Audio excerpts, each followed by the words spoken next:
Hello everyone, Tara Jensen here with the Layton Hills Emergency Preparedness message this month. We are going to be talking in August about long-term food storage. Now last month we talked quite a bit about short-term food storage and that we should eat what we store and store what we eat. Now long-term food storage is similar. We want to eat what we store and store what we eat, but there are some staples that I think are super important that have a long-term shelf life that we should be storing, and that if we don't eat them, we should be practicing how to eat them. Okay, so I want to start with this message from the First Presidency. Recommends that church members begin their home storage by storing the basic foods that would be required to keep them alive if they did not have anything else to eat. After they have a year's supply of the basics, they may then add other foods that they are accustomed to eating regularly. So I wanted to talk about 4 different areas, one for each week of the month here. The first week is what to store. The second is how much to store. The third is how to store it. And then the fourth is where to store it. Okay, so the first things of what you want to store is you're going to want to include grains. Now this includes wheat, flour, rice, corn, oatmeal, pasta. So some of those things you already eat on a regular basis, but I would really highly encourage you, if you don't eat wheat or don't know how to prepare wheat or process wheat, to do some research, start playing around with it. And because that's really such an important thing that has a long-term shelf life that you really could store for your family. Okay. So we want to include the grains. We also want legumes. So beans, split peas, lentils. Now you don't have to necessarily just do dry beans. You could also do canned beans, which are easy to eat. But again, start incorporating those into your family's meals so that it's something that they're used to eating. And it's just so wonderful to keep in your long-term food storage. Okay, the other thing that it suggests are powdered milk. Now, I remember having powdered milk as a child. It wasn't my favorite. And so I would also suggest that you could store boxed milk. It doesn't have the, 20-year shelf life, but it has at least a year shelf life. I like the almond milk, Gosner's milk up in Logan. They have other boxed milk.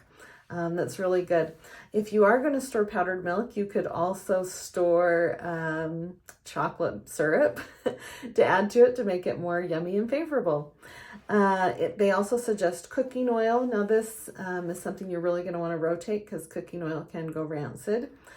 Sugar and honey, and then salt and water. Okay, so those are the things that they suggest storing. Okay, how much to store?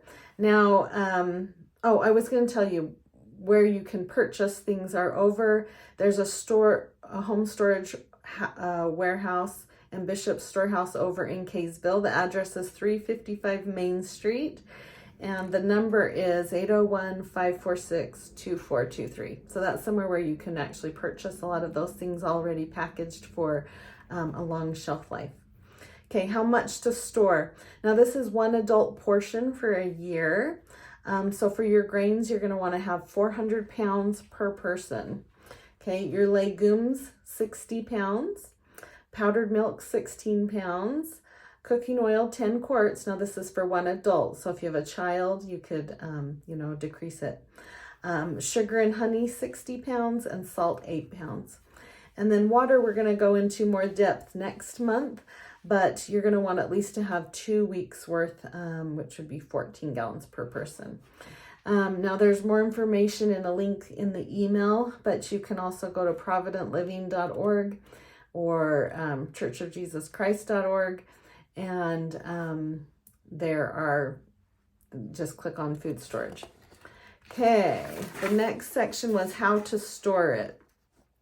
Now, storage life can be significantly impacted depending on where you store it. So you want to keep the temperature wherever you're going to be storing your food at 75 degrees or lower whenever possible. And if your storage temperatures are higher, you're going to really want to rotate the product so you can maintain the quality of that food. Okay, now it's important to keep it in a low moisture place. You want to keep these areas dry and keep things up off the floor.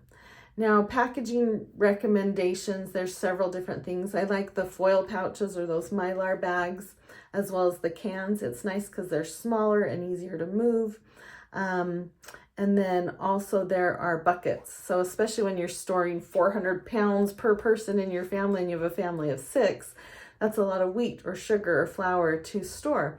And so the buckets are really great. And as long as they're a food grade bucket, and then you just want to have the oxygen absorber packets within those. And you can purchase those again at that home storage place over in Kaysville that I gave you the address for. All right, where to store it? Again, a cool, dark place, and you want to be at least a ½ inch up off the floor so that you can get that air circulation and flow underneath.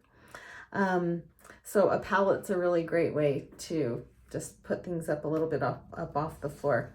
Now, the basement's always good, a basement room if you have a storage room. If it's just a regular bedroom in the winter, you may just want to close the vents so that heat doesn't get into that room.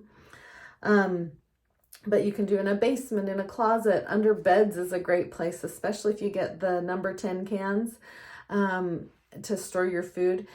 You can put 6 in a box. They come in a box, and you can just slide those right under a bed, and that's a great place to keep food storage. Crawl space, furnace room, root cellar, under stairs. There's lots of places where you can store food. And the providentprepper.org has some really cool pictures and fun places where it can show you how to store food. I know with our food buckets, even when our kids were young and we didn't have a lot of room in the house we were living in, we used the buckets, and then we put a board across and then bucket on top of that and a board, and we made shelves out of, so you can even kind of create furniture out of your things. But anyway, I just want to encourage you to start your long-term food storage. You don't need to go out and purchase it all at once. Just add a little bit every month, and start adding those long-term items into your regular diet so that your family gets used to eating them. And look up fun new recipes, try something new. And anyway, good luck. Thank you. Have a wonderful day. Bye-bye.